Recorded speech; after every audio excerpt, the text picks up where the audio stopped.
Comieron humanos, asquerosidad, comieron humanos. Yo no estaba enterada de nada. Yo le, o sea, los asesinatos sí, pero que habían comido humanos. Humanos. Fue la carne humana. 2009 সালে একটি ঘটনা। এই যে মেয়েটি দেখেছেন না, মেক্সিকোর একটি হোটেল থেকে সে চিৎকার করে বের হচ্ছে এবং বের হয়ে সেখানে বলেছে ডিসগাস্টিং, খুবই অমানবিক, খুবই ভয়ঙ্কর। এরা মানুষের মাংস খাচ্ছে, আপনারা বুঝতেও পারবেন না, আপনারা ভাবতেও পারবেন না ভেতরে কি হচ্ছে।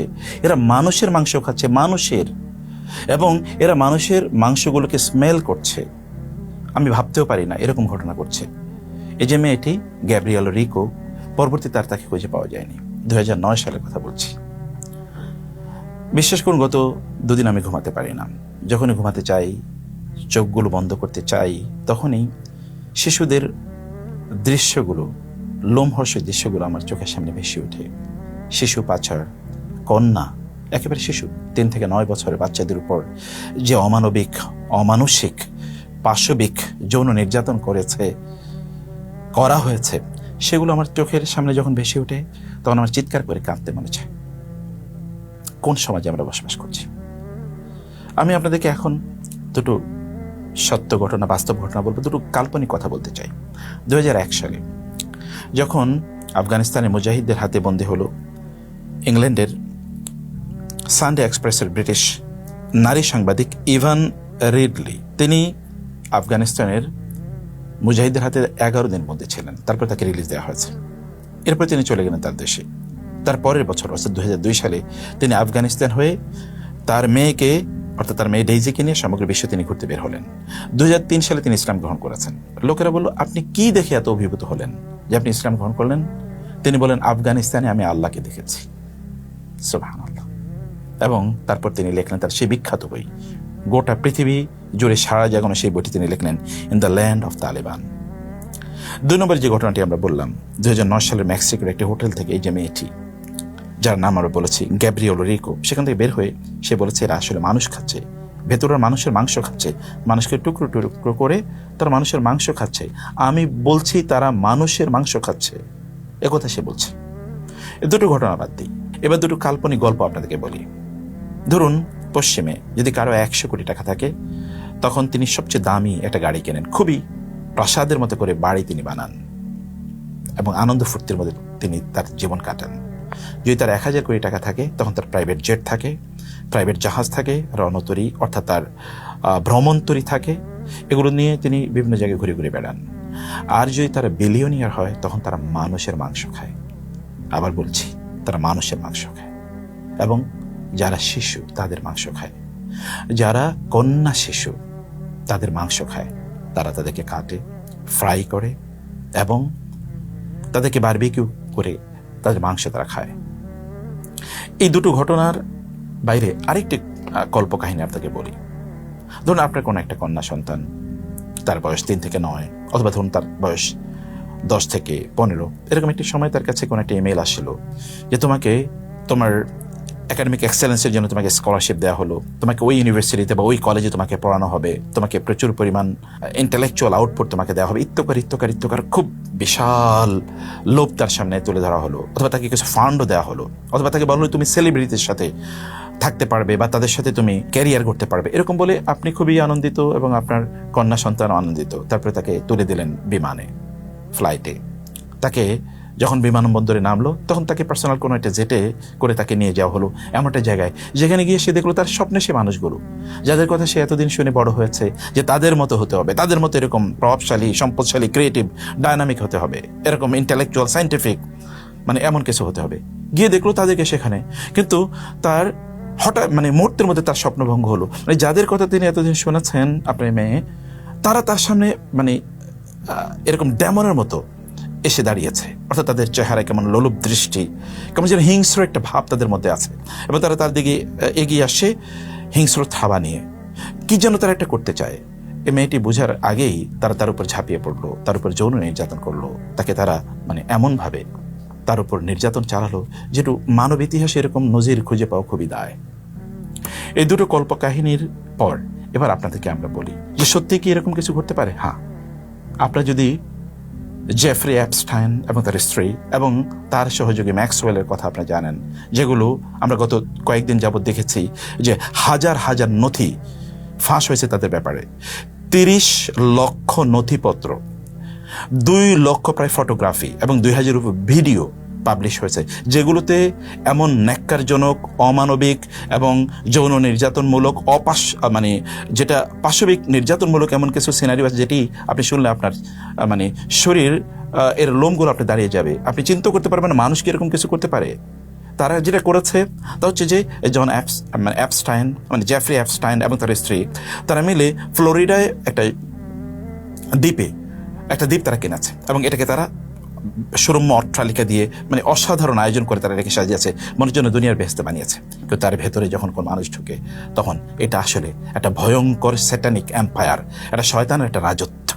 তারা যা করতো, তার স্ত্রী এবং এই অ্যাপস্টাইন মিলে পৃথিবীর বিভিন্ন জায়গা থেকে, বিশেষ করে আমেরিকা থেকে এবং তার আশপাশের দেশগুলো থেকে, ইউরোপের এবং অন্যান্য দেশগুলো থেকে তারা 3 থেকে 9 বছরের মেয়েদেরকে বিভিন্ন প্রলোভন দেখিয়ে তারা সেখান থেকে নিয়ে যেত এবং পাচার করতো এখানে, অথবা তার চেয়ে একটু বয়স যাদের বেশি, একটু 12, 13, 15 এদেরকে তারা পাচার করতে সেখানে বিভিন্ন প্রলোভন দেখি এবং সেখানে তারা ইনভাইট করতো পৃথিবীর সবচেয়ে প্রভাবশালী লোকদেরকে। যদি আপনি বলেন আপনাদের স্বপ্নের মানুষ, মানে যদি বলি বিল ক্লিন্টন অথবা বিল গেটস, অথবা যদি বলি আমরা ডোনাল্ড ট্রাম্প, যদি এই সকল ব্যক্তিদের নাম বলি, এমনকি যদি বিজ্ঞানী হিসেবে যদি স্টিফেন হকিং এর নাম বলি, অথবা যদি এলন মাস্কের কথা বলি, মানে এই সকল ব্যক্তিরা তারা সেখানে ইনভাইটেড হতো, পৃথিবীর সবচেয়ে প্রভাবশালী রাজনীতিবিদ, অর্থনীতিবিদ, অথবা যারা বুদ্ধিজীবী, জ্ঞানী তাদের ভাষায়, অথবা যারা সেলিব্রিটি, সোশ্যাল মিডিয়া সেলিব্রিটি, অথবা যারা খেলোয়াড় ইত্য করে তাদের সবচেয়ে মানে সঙ্গীত শিল্পীদেরকে তারা সেখানে ডেকে নিয়ে যেত এবং এই সকল শিশুদেরকে তাদের খাদ্য হিসেবে উপস্থাপন করত। আর এরা কি করতো জানেন? এই সকল শিশুদের উপর তারা ঝাঁপিয়ে পড়তো, তাদের উপর যৌন নির্যাতন করত, তাদেরকে তাদের বিভিন্ন ধরনের যেই পাশবিকতা আছে, পাশবিক যেই উল্লাস আছে, এগুলোকে কেন্দ্র করে তারা মেটাতো।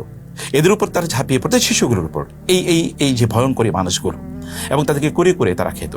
শুধু তাই না, এদের মধ্যে যারা একটু বড়, যারা একটু বয়স্ক, একটু মেয়েদের মধ্যে যাদের বয়স 12, 13, 14, যারা প্রেগনেন্ট হয়ে যেত, তখন ওদের পেট ছেড়ে সেখান থেকে ওই যে ভ্রূণগুলো অথবা সেখানে যে বাচ্চা জন্ম হয়েছে সেই বাচ্চাকে নিয়ে তারপরে তাকে জ্বলন্ত আগুনে পুড়িয়ে তারপরে স্যুপ বানিয়ে খেত।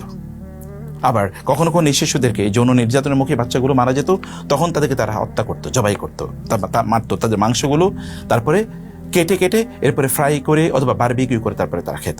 কখনো কখনো এমনও হয়েছে যে এই সকল শিশুদের পেটের নাড়িভুড়িগুলো, মানে যখন তারা মারা যেত, নাড়িভুড়িগুলো বের করে ওইখানে যে ময়লা অর্থাৎ পায়খানা থাকতো, এগুলো তারা কুটে কুটে খেত এবং তারা উল্লাস করত। আপনি ভাবতে পারেন আপনাদের যাদেরকে আদর্শ হিসেবে দেখছি আমরা, যারা গোটা পৃথিবী জুড়ে মানবাধিকারের কথা বলছে, নারী অধিকারের কথা বলছে, যারা আমাদেরকে সভ্যতা শেখাতে আসে, তারা এই কাজগুলো করছে। এটা 1-2টা নথির কথা না, এটা 30 লক্ষ নথি যেগুলো পাবলিশড হয়েছে। তার বাইরে তো আরো অনেক কিছু আছেই। এবং এগুলো নিয়ে যখন কথা বলতে গিয়েছিল, যেমন একজনের কথা আমরা বলেছি যে গ্যাব্রিয়েলো রিকো, আরেকজন সাংবাদিকের নাম ছিল ব্রাউন, এই দুজন যখন এটা নিয়ে কথা বলতে গিয়েছে তখন তারা পৃথিবী থেকে গায়েব হয়ে গেছে, তাদেরকে আর কোথাও খুঁজে পাওয়া যায়নি।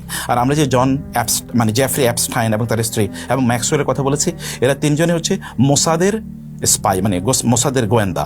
তারা মোসাদের পক্ষ থেকে জায়নিস্টদের পক্ষে এইভাবে তারা কাজ করতো যে পৃথিবীর সবচেয়ে প্রভাবশালী লোকজনকে ধরে নিয়ে গিয়ে এই কাজগুলো করাতো এবং এগুলোর ভিডিও করে তারা রাখতো তাদের গোপনেই, অথবা তারা আনুষ্ঠানিকতার মাধ্যমে, কারণ তারা জানে তারা পৃথিবী চালায়, অথবা তাদেরকে বলার কে আছে, তারা এগুলোকে নথি করে রাখতো, এগুলোকে রেকর্ড করে রাখতো এবং ওদেরকে ব্ল্যাকমেইল করতো।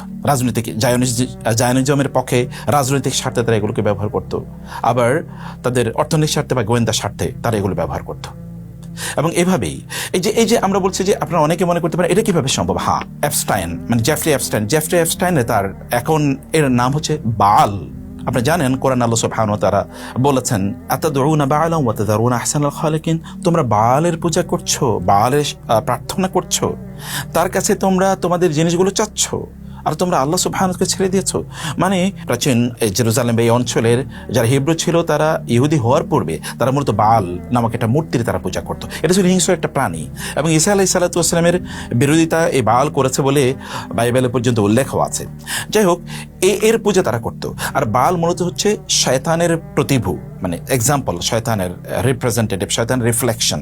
অতএব স্যাটানিক এম্পায়ার, দাজ্জালীয় সভ্যতা, শয়তানের রাজত্ব নির্মাণ মূলত এই বালের মাধ্যমেই তারা করতে চেয়েছে। এটাই মূলত তাদের লক্ষ্য এবং উদ্দেশ্য। একবার চিন্তা করে দেখুন, যারা আমাদেরকে মানবাধিকারের কথা বলে, নারী অধিকারের কথা বলে, এবং আমাদের দেশেও দেখি নারীবাদীরা যাদেরকে আমাদের সামনে উদাহরণ হিসেবে উপস্থাপন করছে, তাদের অবস্থা এরকম।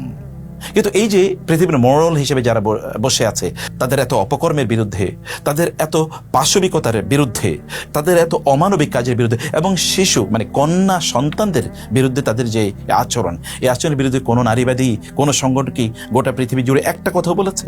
তাহলে এই নারীবাদীরা কাদের সার্ভ করে, কাদের ইন্টারেস্ট তারা সার্ভ করে, বা এই নারীবাদীরা আসলে কারা? এরও কি ওই অ্যাপস্টাইন গ্রুপের সদস্য কিনা? এটা একটা বড় প্রশ্ন আমাদের কাছে। আচ্ছা, আপনি একবার চিন্তা করে দেখুন, যদি কোনো আলেম এই কাজটি করতো, কোনো আলেমের বিরুদ্ধে যদি এটা আসতো, অথবা যদি কোনো মাওলানার বিরুদ্ধে, অথবা কোনো বড় ইসলামিক স্কলারের বিরুদ্ধে যদি এটা আসতো, তাহলে এখন ডোনাল্ড ট্রাম্পটা কি করতে বলেন তো? ওয়েস্ট কি করতো? অথবা এই নারীবাদীরা, আমি যাদেরকে বলি নেড়িবাদী, এই নেড়িবাদীরা কি করতে বলেন তো? তারা তখন চিৎকার চেঁচামেচি করে গোটা পৃথিবী উল্টিয়ে দিত না?